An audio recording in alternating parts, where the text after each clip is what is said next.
Alors mes amis, nous sommes toujours dans le temps pascal et notre première lecture est tirée du livre des Actes des Apôtres. Donc on voit un petit peu comment a agi le premier groupe de missionnaires, le premier groupe d'évangélisateurs, celui qui était très près de Jésus. Et là, c'est Pierre qui prend la parole. Moi, je suis toujours impressionné de voir ce pécheur qui avait plus, je dirais, de complicité avec les poissons qu'avec les humains, tout à coup se mettre debout et prendre la parole avec solidité.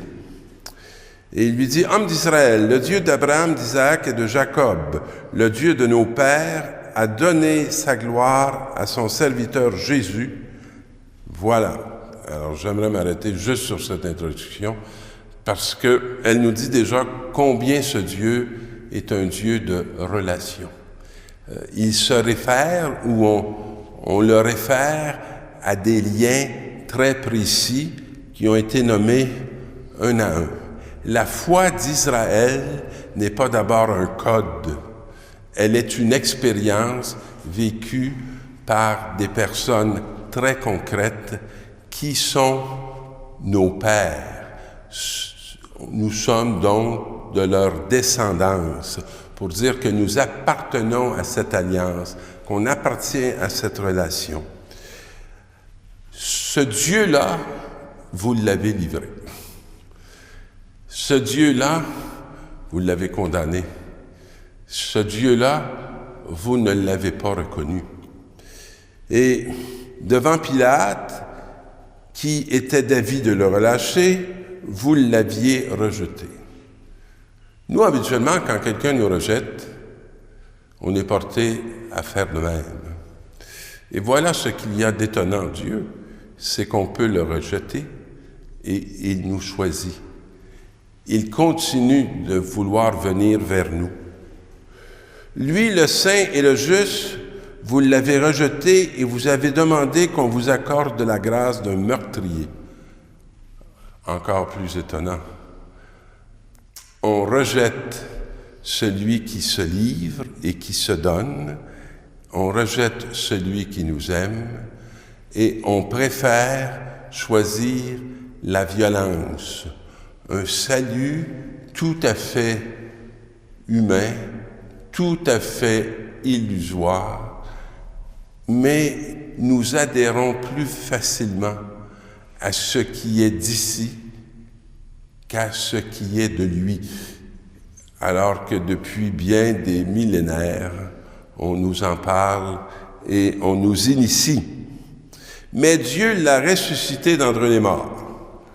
C'est le seul que la mort n'a pas gardé captif. Alors pourquoi son chemin devrait-il être pour nous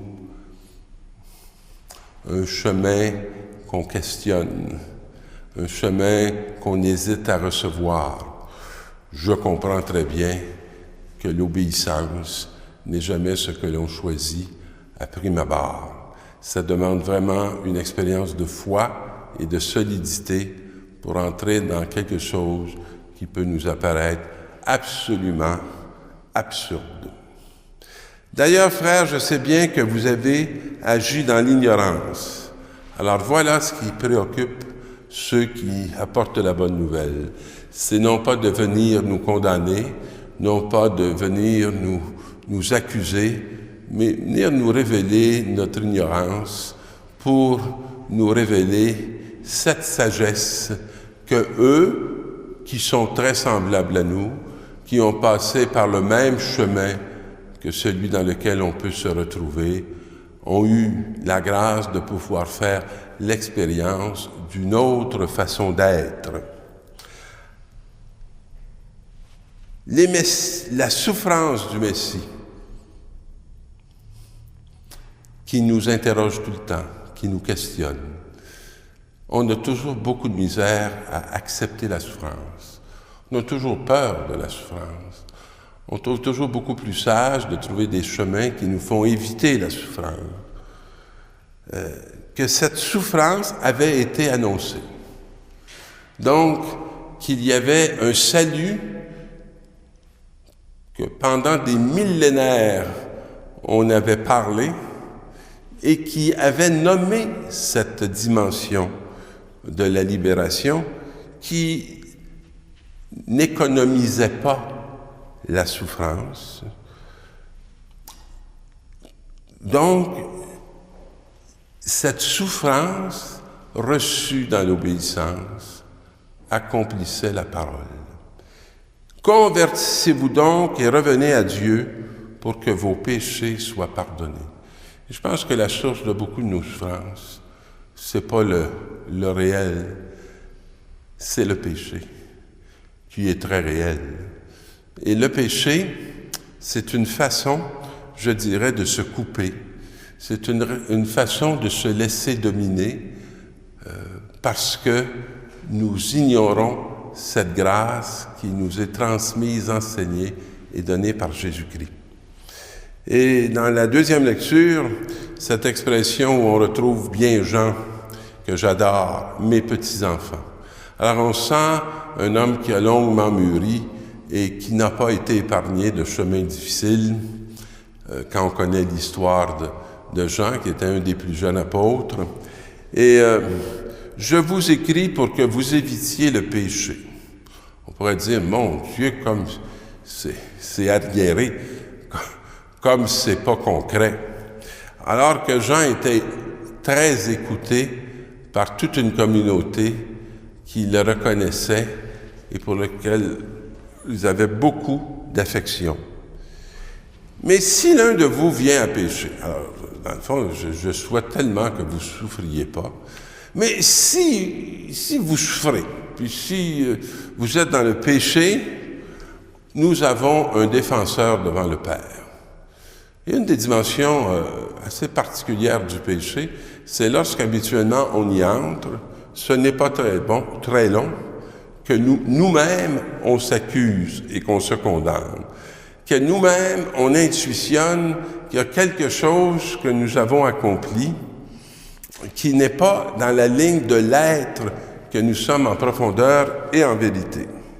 Et lui, il est la victime offerte pour vos péchés. Fait que nous autres, on se demande bien qu'est-ce qu'on pourrait faire pour s'en libérer, mais il y a déjà un don. Et c'est lui qui s'est offert, qui a choisi et qui a répondu à un appel de vaincre ce qui nous est presque impossible, pas presque, qui est impossible de vaincre par nous, par nos propres forces, nos propres vertus.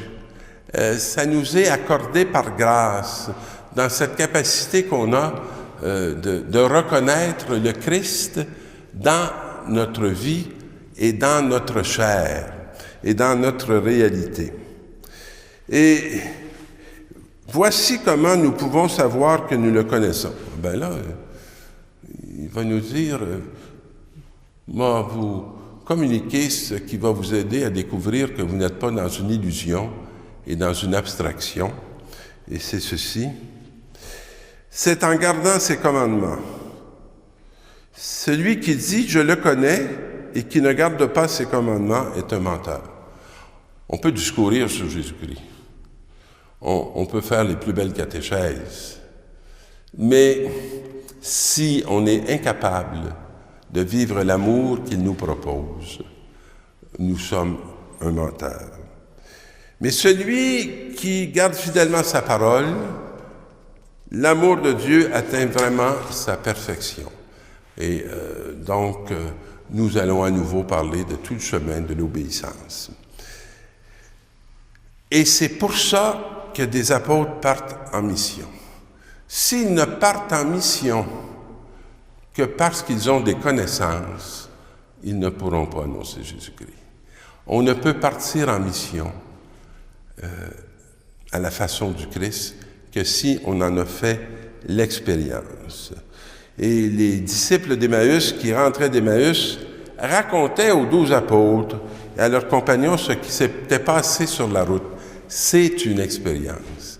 Combien ils étaient passés de la certitude de sa mort, de la déception et de la tristesse à une rencontre et une présence de quelqu'un en chair et en os qui était toujours là. Et le Seigneur dit, au moment où ils témoignaient eux-mêmes à ce petit groupe d'église dans lequel ils étaient, le Seigneur soit avec vous. Et là, tout à coup, ils se mettent à avoir peur, ils pensent que c'est un esprit. Et pourquoi êtes-vous bouleversés?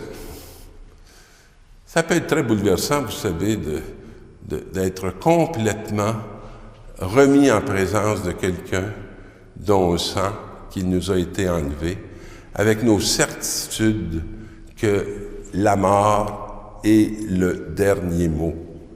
Il l'était, mais depuis Jésus-Christ, il ne l'est plus. Et Jésus va se faire reconnaître par ses blessures. Voyez mes mains, mes pieds. Et il va leur donner tous les signes de sa souffrance. Et souvent, c'est ainsi qu'on reconnaît les autres humains. Lorsqu'ils nous parlent de la souffrance qu'ils ont expérimentée et qu'il ne les a pas détruits, on devient comme beaucoup plus ouvert à entendre le message qu'ils peuvent nous dire. Et Jésus va leur demander, « Avez-vous de quoi à manger? » Et il va manger devant eux, puis il leur dit, « Rappelez-vous les paroles que je vous ai dites. » Ça vaut la peine de s'arrêter à la Bible. Ça vaut la peine de s'arrêter à l'Ancien Testament et au Nouveau Testament, parce que ces paroles, c'est celles qu'il avait même données à ses apôtres pour ouvrir leur intelligence à l'Écriture. Alors, il leur ouvrit l'esprit à l'intelligence des Écritures. Il conclut, « C'est bien ce qui était annoncé. Si nous sommes scandalisés par les injustices de nos vies, si nous sommes scandalisés par le péché, si nous sommes scandalisés par la souffrance, nous ne pourrons pas être dans l'illumination que Jésus-Christ nous a révélée par sa victoire, lui qui n'a pas été épargné, mais qui n'a pas perdu ce lien fondamental qu'il avait avec le Père, qui faisait de lui un fils et qui faisait de lui un signe d'un amour qui se livre et qui se donne, même lorsque les autres ne le méritent pas, mais qu'il révèle la gratuité de cet amour que Dieu a pour toute l'humanité. Je vous souhaite de devenir des témoins de cette bonne nouvelle. Bon temps pascal.